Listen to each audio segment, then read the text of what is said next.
muchas cosas en común. Primero hablamos con las manos, medio expresivamente, así que hablamos paradas cuando a ella le toque hacer la presentación. Bueno, digo que es significativo que justo esta semana Aida haya recibido su premio brillante. Yo me paré para aplaudirla porque sé que para ella, la verdad, el mejor premio es la tarea realizada.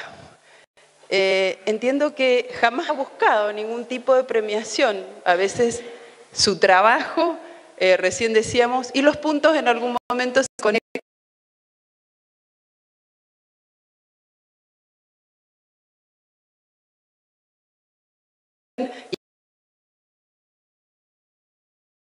Muchas gracias,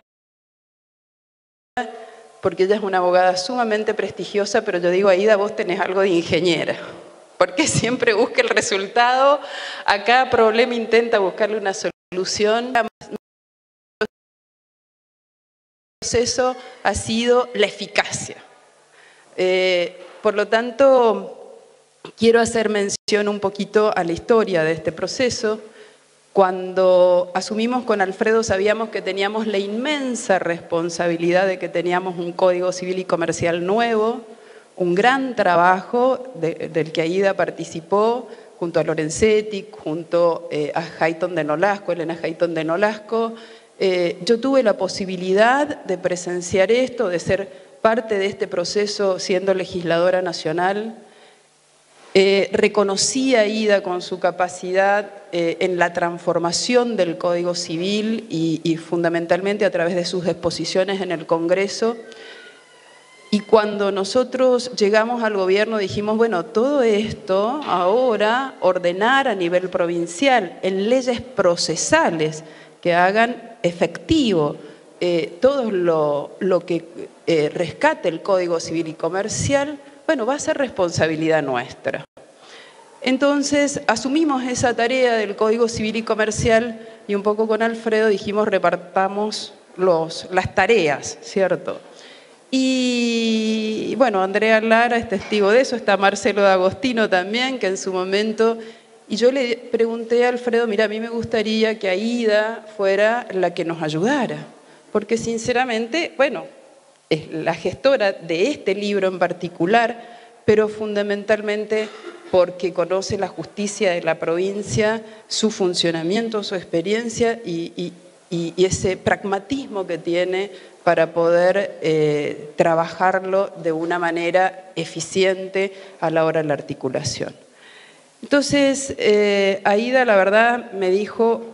Esto creo que empezamos a hablarlo en mayo, me dijo, el 30 de junio te mando el proyecto. Por supuesto, el 30 de junio tenía el proyecto en mi computadora y a partir de ahí empezamos una suerte de consultas, que han sido muchísimas, para ver realmente de ir compatibilizando y para que esta ley procesal después fuera absolutamente aplicable, porque es, en definitiva, lo que perseguimos, que sea cumplible.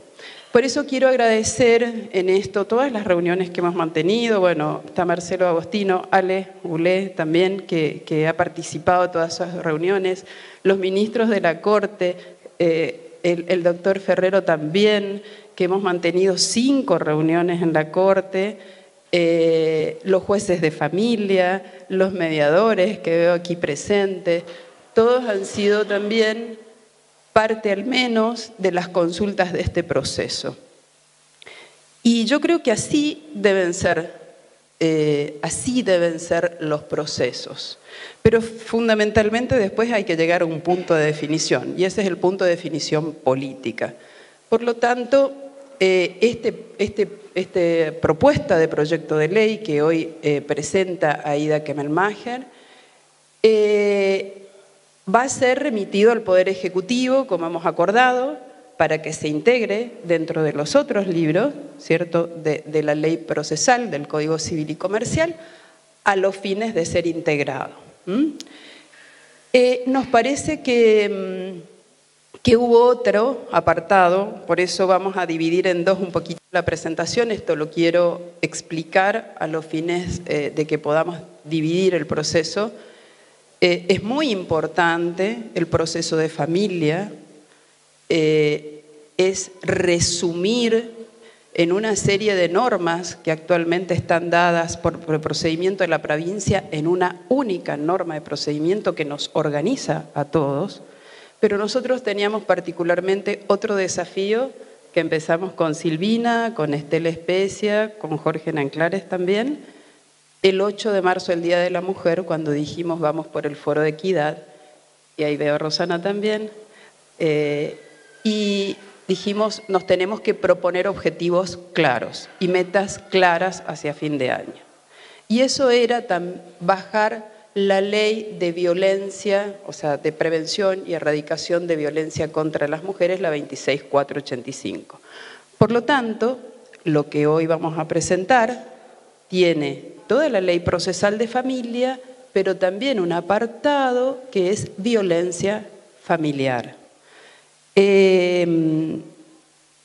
Con una concepción bastante amplia, Aida seguramente va a explicar 10 veces mejor que yo, no me animo a hablar de leyes adelante de Aida, pero digo que ha sido una concepción. Yo quiero rescatar también esta tarea porque explique, yo voy a invitar, bueno, al doctor Alejandro Goulet, al doctor Julio Gómez, al doctor Ferrero, a Silvina Manfuso, para que vean cómo ha sido, para que también contra las mujeres vean que se está articulando interjurisdiccionalmente entre los tres poderes del Estado y también ha dado sus frutos en un manual de atención a la víctima de violencia de género, pero particularmente de violencia contra las mujeres. Entonces, por eso vamos a hacer dos etapas, ¿cierto? Y ahora yo le voy a dar la palabra a ella.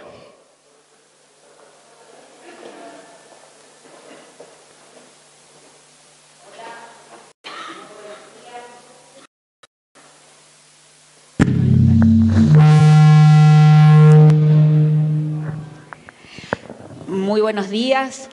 En primer lugar, por supuesto, mi agradecimiento, Laura, por el comienzo inesperado de esta reunión y, por supuesto, mi agradecimiento por todo el proceso que hemos estado viviendo prácticamente durante todo el año con este proyecto que no es nuevo. Comenzó incluso con el gobierno anterior. Hemos recuperado parte de lo que se había hecho durante el gobierno anterior y se ha continuado, lo que también muestra que Mendoza tiene seriedad institucional y que las cosas no se tiran simplemente en un cajón porque el gobierno cambia. Así que, bueno, muchísimas gracias por esto. Laura ya dijo que lo que estamos intentando ahora es adecuar la legislación procesal al Código Civil y Comercial. Y quisiera comenzar entonces, en función de esto, con una frase que me gusta.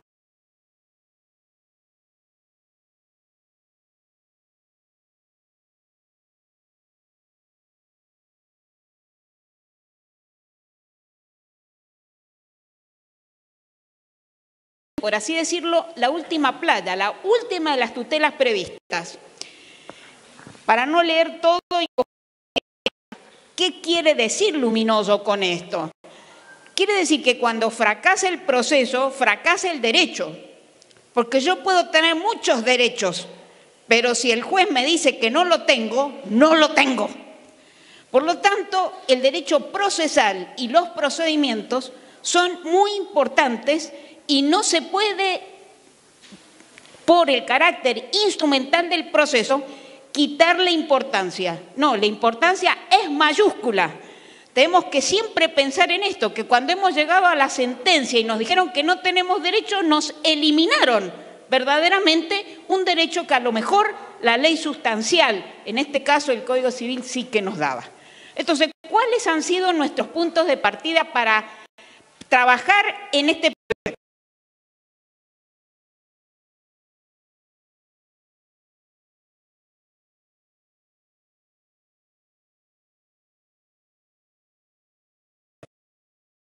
tutela judicial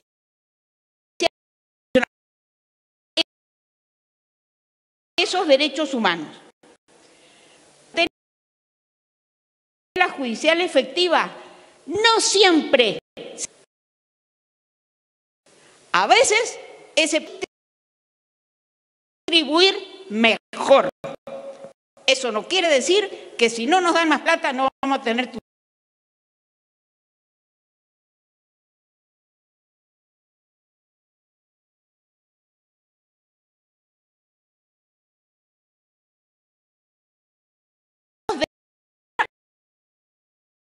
aumentarlo. Segundo, cuando intervienen niños en los procesos, todos sabemos, es el interés superior del niño el que debe prevalecer. Así viene de la Convención Internacional de los Derechos del Niño, así viene de incorporar en el bloque. Tercer punto de partida.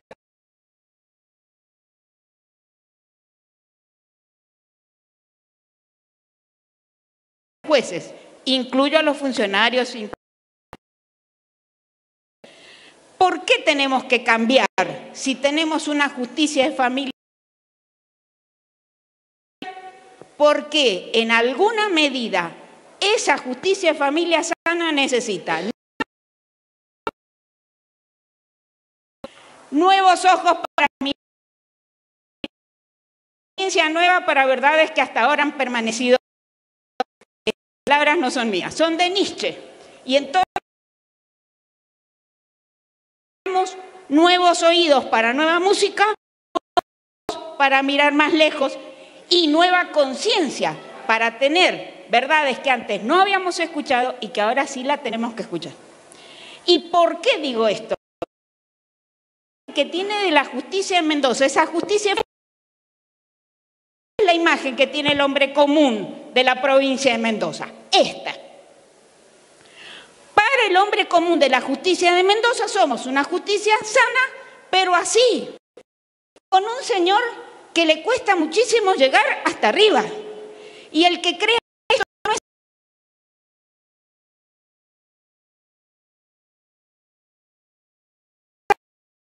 así, jueza de la Corte de la Provincia de Mendoza. Entonces, ¿qué dice el Código Civil y Comercial sobre los procesos de familia? Tiene todo un título referido a los procesos de familia, estos artículos del 706 al 723. ¿Qué nos interesa de ese código? Nos interesa de ese código que nos dice que cuando instrumentamos ese código en las provincias, tenemos que respetar el principio, vuelta otra vez, tutela judicial efectiva, inmediación, buena fe y lealtad procesal, oficiosidad, oralidad, acceso limitado al expediente.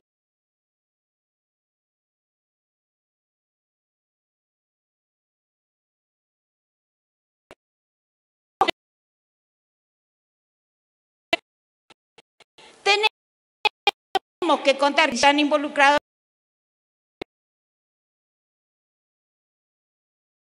Tenemos que no poder otra cosa, vulnerando principios básicos que nos vienen del Código Civil y Comercial hoy. Entonces, ¿qué pretendo hoy en esta media hora que me ha dado mi querida Laura? Por supuesto, no explicarle los 316 artículos.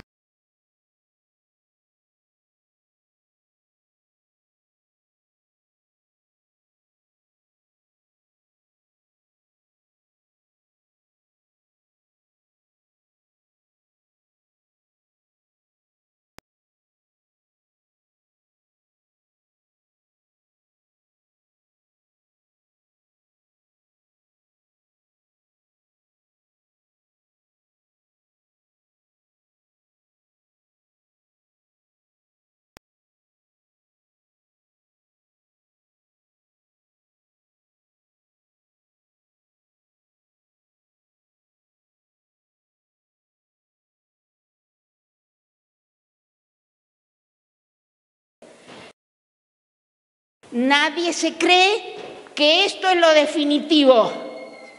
Muy complejo.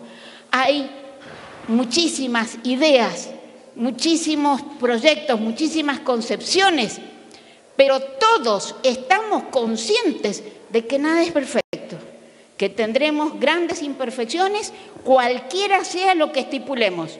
Y lo pusimos al final precisamente porque si hay nuevas ideas, si nos pueden hacer nuevos aportes, aquí vendrán y no tendremos que modificar demasiado estas primeras partes. Luego, las disposiciones transitorias, que son las que le van a dar tranquilidad al gobierno con el tema del presupuesto. Entonces, ¿cómo se expresan esos principios generales en el proyecto? Tengo un artículo 1, cuando lo abro, que es lo primero que me encuentro, un artículo 1 que me dice que la finalidad del proceso de familia es ¿qué? La efectiva operatividad de las normas del derecho sustancial. Y por supuesto tendré que tener en cuenta la Constitución Nacional, la Constitución de las provincias, los instrumentos internacionales de derechos humanos, etcétera, etcétera. Alguien nos dijo, pero ¿por qué no la Convención Internacional de los Derechos del Niño? Señor, esa convención está acá, los instrumentos internacionales de derechos humanos en los que la nación se aparte. Si le ponemos la Convención de los Derechos del Niño, también le vamos a tener que poner la de la no discriminación contra las mujeres, etcétera, etcétera. ¿Cuáles son los principios y reglas de este proceso? Y tenemos que respetar, fíjense, el proceso de respetar el debido proceso, asegurar la tutela judicial efectiva. Pareciera que activos, pero no. Uruguayo. Hay que repetir en la cabeza, acordate siempre de la tutela judicial efectiva. Y te lo voy a repetir 1000 veces, porque eso es lo que necesito. Tutela.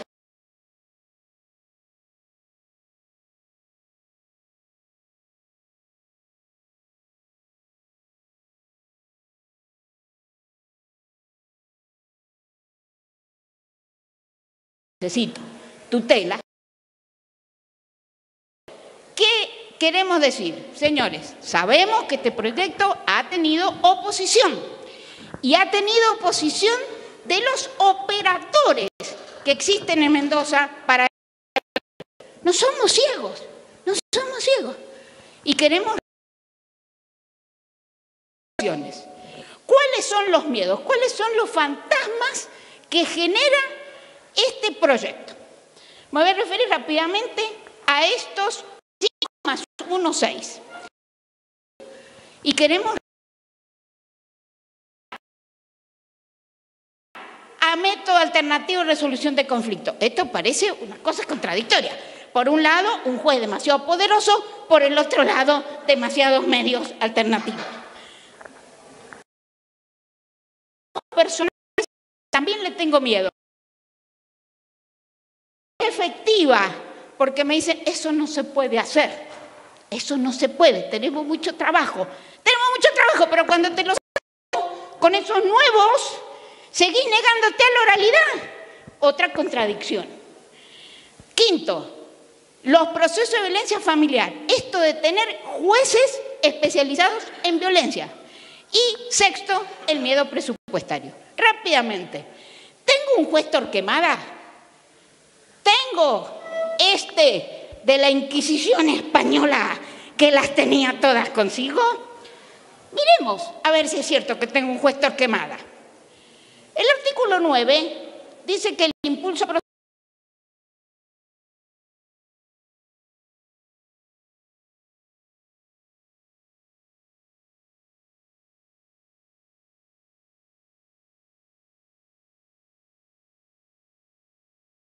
matrimonial exclusivamente económica en la que las partes sean personas plenamente capaces. Ahí no tengo el impulso procesal de oficio. ¿Dónde lo tengo? En los demás clientes que tengo en la justicia de familia, que son los vulnerables, son los que están discutiendo otro tipo de cuestiones. Y por eso la caducidad de instancia no opera en los casos en que el impulso oficioso de este trámite le corresponde al juez. ¿Cómo voy a tener yo una caducidad de instancia en un problema de un niño que los... Sí, cuidado compartido, cuidado individual. Y hay violencia, no puede tener caducidad de instancia. El juez tiene que llevarme adelante este proceso. Ahora, estos dos cónyuges están discutiendo cómo liquidan los bienes, por supuesto que tiene caducidad de instancia. ¿Qué más tiene ese juez Torquemada? Puede, debe evitar excesos rituales, debe, pero todo lo que él puede hacer es sin conculcar el debido proceso. No me puede sacar de la galera una cosa de la que nadie pudo defenderse. ¿Qué deberes y atribuciones tiene este juez? Señor, este juez en el artículo 39 tiene deberes y atribuciones. Atribuciones como dice la Constitución de la provincia. Son deberes, son derechos, todo eso. Tengo en este artículo 39 tantos incisos como letras tiene el abecedario, de la A a la Z, muchísimas. Pero, ¿qué me interesa señalar para ver que no es el juez Torquemada? Dice el inciso F, asumir una actitud dinámica y responsable, no inquisidora ni espectadora, respetuosa de la intimidad familiar, de la autonomía personal, utilizando razonablemente los instrumentos jurídicos procesales que se regulan. ¿Tenemos jueces que puedan hacer eso? Claro que sí, lo he dicho al comienzo. Tenemos una justicia muy sana en Mendoza. Y esa justicia muy sana de todos, jueces, funcionarios, etcétera, etcétera, ¿qué dice el inciso último, la letra Z? Son muy buenos, pero mira, hay que actualizarse siempre. Hay que actualizarse. Actualizar los conocimientos sobre la problemática y su competencia. Métodos, creo haber probado que no tendremos un juez Torquemada, tendremos un...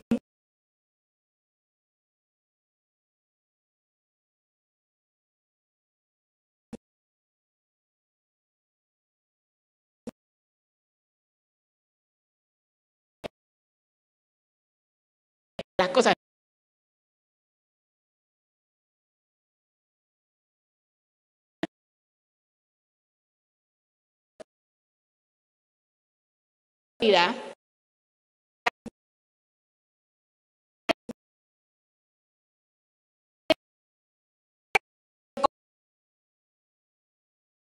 Quiere una...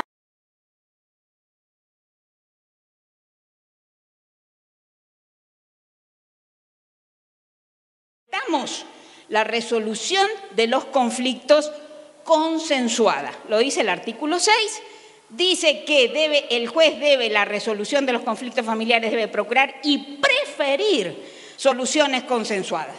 Y dentro de esas soluciones consensuadas, por favor, señores mediadores, la mediación no desaparece de la provincia.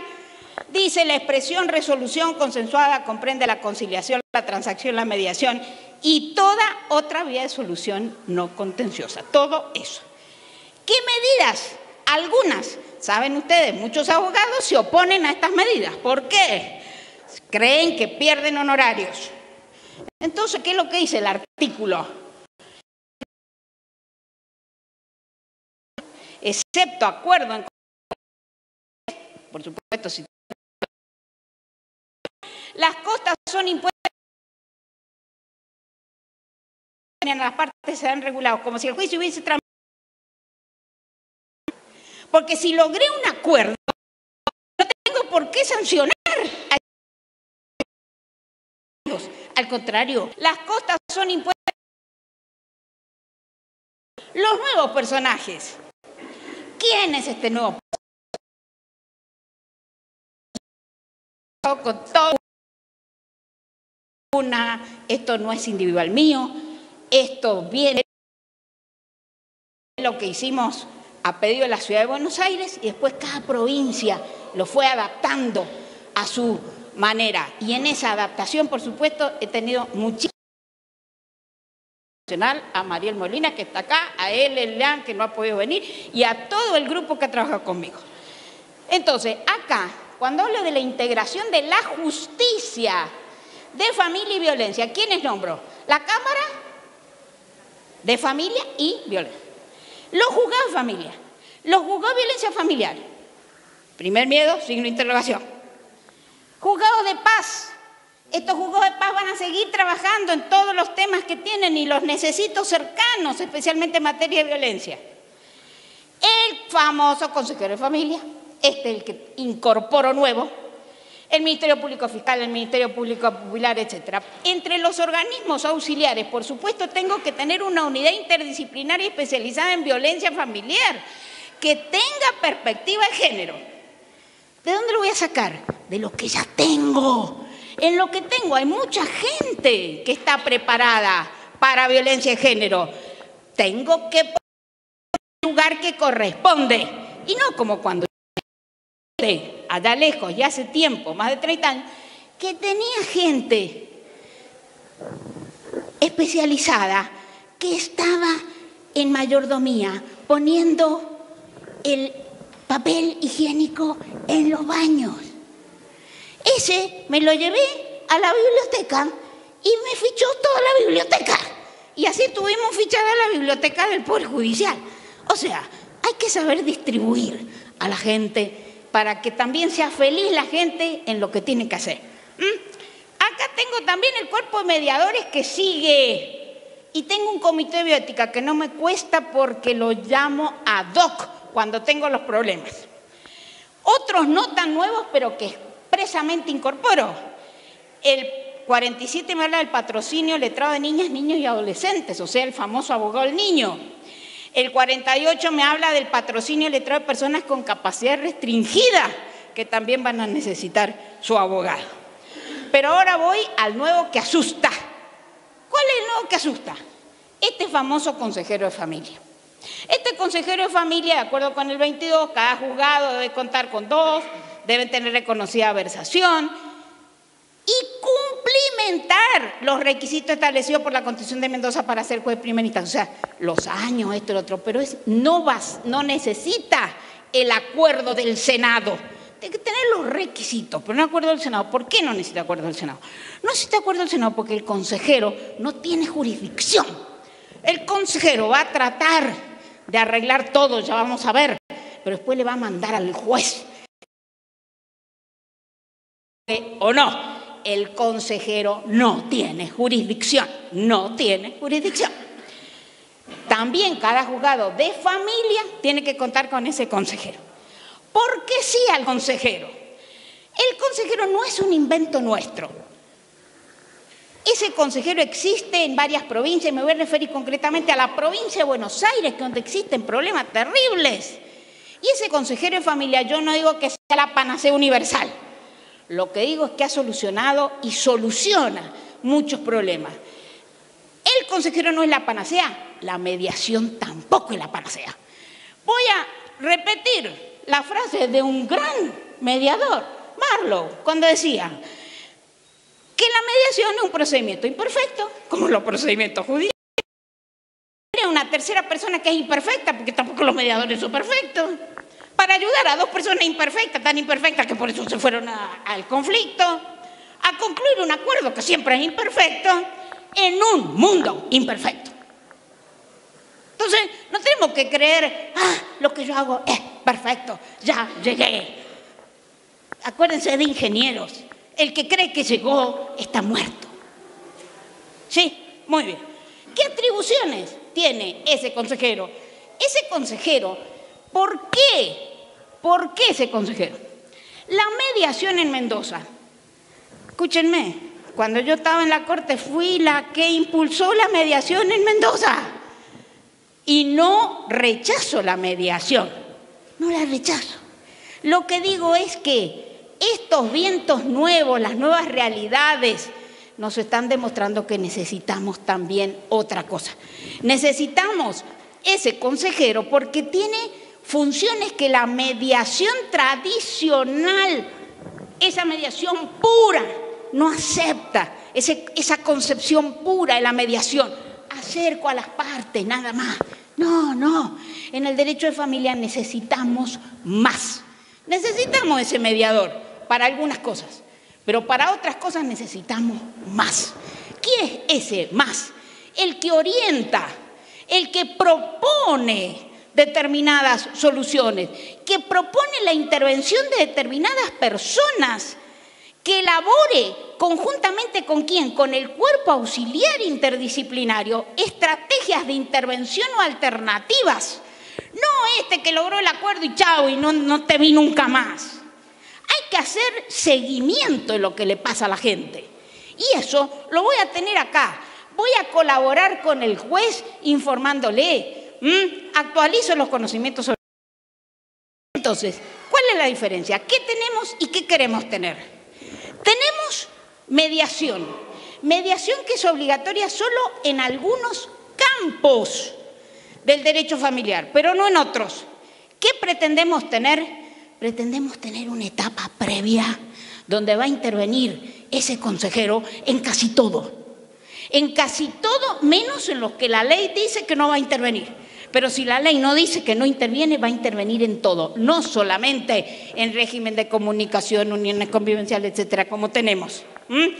¿Y en qué consiste esa etapa previa? Esa etapa previa que lleva adelante este consejero es obligatorio, tiende a la resolución consensuada de conflictos. Este funcionario entonces informa, orienta, acompaña, asiste. ¿Para qué? Para evitar procedimientos contenciosos, para ponerle fin a los ya iniciados y para disminuir los alcances conflictivos de los que ya tenemos. Como dijimos, a todo menos a lo que dice la ley que no se aplica. ¿Qué reglas generales tiene esa etapa previa? Esa etapa previa se rige igual que la mediación, por la flexibilidad, la informalidad, por el carácter personalísimo, por la confidencialidad, por el secreto profesional, por la imparcialidad y neutralidad. Eso igual que los mediadores. Pero con este protagonismo que lo lleva al consejero a proponer cosas, a lograr algo que la mediación pura, como se le ha entendido siempre en Mendoza, no logra. Tiene todas esas atribuciones, requerir informes, pido informes. A veces, señor, ¿es cierto que no trabaja? Infórmeme a ver si trabaja o no trabaja. Convoco a personas especializadas, dispone el retiro transitorio de la audiencia de las partes, etc. Interviene y le pide al cuerpo interdisciplinario que venga. Entonces, señores, los mediadores siguen existiendo. Pero, ¿qué hacemos con todos estos mediadores que tiene la provincia? Le damos la oportunidad, si tienen los requisitos para ser este consejero, que se vayan a ser consejeros. Y estoy segurísima que muchos de los mediadores que tenemos en la provincia, con toda su gran experiencia, se irán a ser consejeros y serán grandes consejeros. No lo vamos a obligar a que sean consejeros. ¿No querés ser consejero? Quédate en la mediación, que para eso existe. ¿Crees en la mediación pura? ¿No crees en esto? Nadie te va a obligar a hacer lo que no creas. Pero estoy segurísima que muchísimos de esos mediadores que salieron de un concurso muy exigente que hicimos hace muchos años en la provincia, van a querer tener ahora este rol, que insisto, no es jurisdiccional porque siempre cualquier acuerdo va a necesitar la homologación judicial. Ahora voy al segundo miedo, la oralidad efectiva. En un extremo del péndulo, ¿quiénes están? Sí, mire, esto, ustedes hablan del proceso oral, pero han hecho un proyecto que está pensado con el esquema del juicio escrito. Fíjense si no, la demanda, contestación, reconvención, oposición de excepción exigen forma escrita. Entonces es la crítica. Mire, nosotros somos de la oralidad pura. ¿Oralidad pura? Escúchame. No existe la oralidad pura, salvo que seas un fundamentalista, que te lo des todo esto por televisión, como lo vemos en los Estados Unidos, pero la justicia no es un canal de televisión. Y en el otro extremo de péndulo, tengo esto que preciosa, pero tengo mucho trabajo y no puedo hacer audiencias y por eso no lo aplico. Bueno, ya estamos viendo todo el trabajo que le estamos sacando a los jueces. ¿Y por qué no voy a poder llevar adelante la oralidad? Tengo que llevarlo conduciendo con celeridad, concentración, etcétera, etcétera. ¿Y qué tengo? Que los procesos que no tengan asignado un trámite especial se rigen por el trámite del proceso ordinario por audiencias. Y en esas audiencias es donde yo tengo la oralidad, donde el juez me ve, etcétera. ¿Cómo empieza? Empieza con una audiencia preliminar. Voy a andar limpiando este bosque lleno de ramas que no me dejan ver el problema. Y ahí el juez, ahí en esta audiencia preliminar, ahí el juez es el que va a tomar las riendas del proceso. ¿Y qué tengo? Que si no voy a esa audiencia, fui el actor, me pueden tener por desistido. Fui el demandado, me pueden tener por cierto todo lo que el otro dice. ¿Esto para qué? Para que la gente vaya a esa audiencia preliminar. Hay que invita a la conciliación, métodos alternativos de resolución. Recién si no llega al acuerdo, ahí sí que vamos a seguir con el juicio adelante. Procesos de familia, el otro miedo. ¿Cuáles son los puntos de partida? Como ya dije, primero, alta complejidad. Por eso hemos tenido marchas y contramarchas. Todo junto, justicia penal y civil acá, o justicia civil por un lado, justicia penal por el otro. De género y de doméstico, solo doméstico. Veces fuimos y vinimos, miles. Y entre nosotros, los que trabajamos en esto, tampoco teníamos acuerdo. Y esto es así por la complejidad que tiene este problema. El segundo punto, nada es suficiente. Siempre vamos a necesitar más.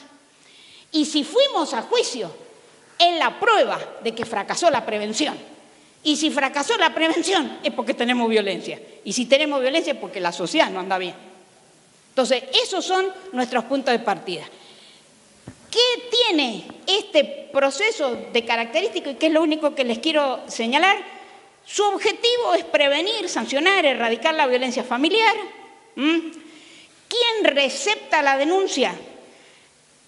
Los juzgados de violencia familiar, en primer lugar. Deben contar con guardias 24 horas para recibir la denuncia, porque la violencia no tiene horario. ¿Sí? Pero esa denuncia yo la puedo presentar ante ¿quién? La puedo presentar ante ese juez, pero también ante otros organismos habilitados y también en la policía, porque nuestra gente va a la policía. No hay nada que hacerle, va a la policía.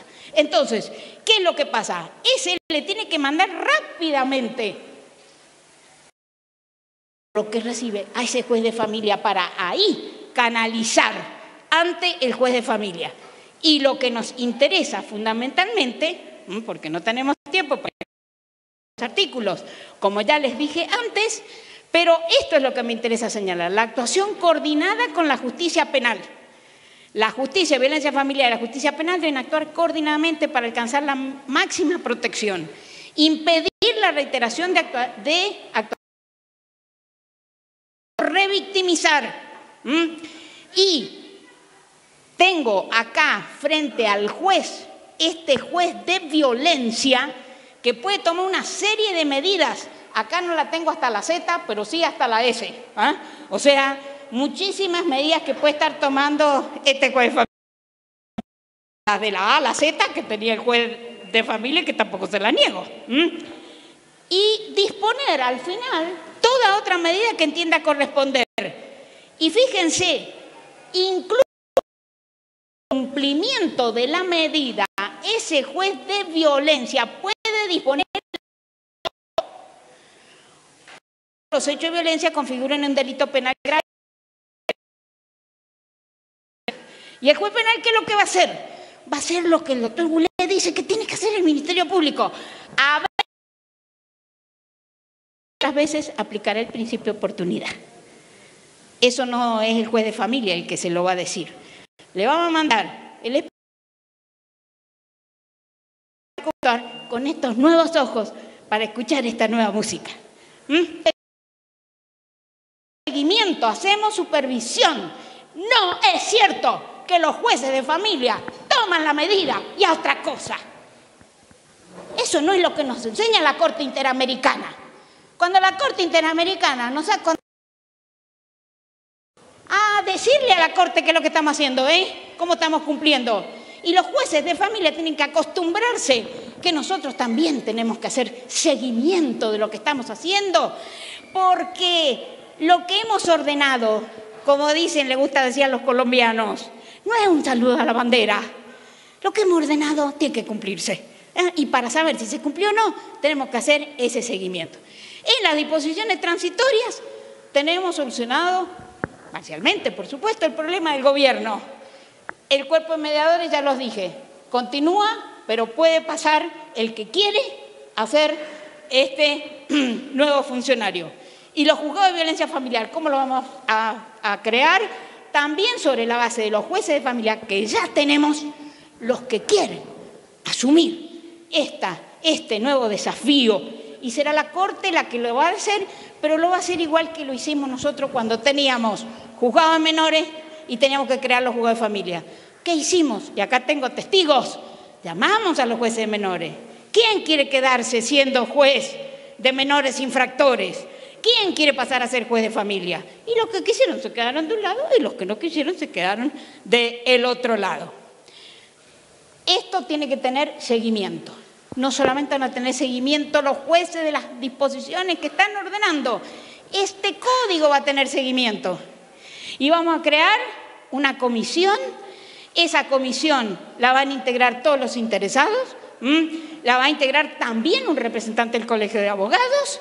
¿Y qué es lo que va a hacer? Recoger la información sobre las dificultades que este código ha generado, formular propuestas de reforma cada 3 años. Y puede ser cada 2. Y cada uno al comienzo, si necesitamos cambiar. Señores, como ya decía aquel grande del derecho procesal italiano, Pietro Calamandrei, nadie está en mejor condiciones que nosotros, que somos los mecánicos de estos aparatos instituidos, para traducir la justicia en la realidad cotidiana, para comprender que cuando esos aparatos se traban, la justicia viene a ser una beffa siniestra, beffa en italiano, una bruja, y una traición para quien sufre y espera. No podemos seguir haciendo esperar a la gente. Gracias.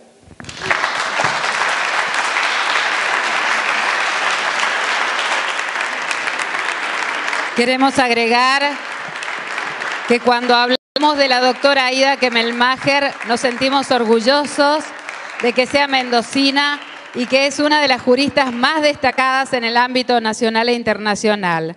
Además, también conocemos su impronta, la impronta también que le imprime a esta ley procesal para la justicia de familia y violencia. Y además vamos a pedir un nuevo fuerte aplauso por ser premio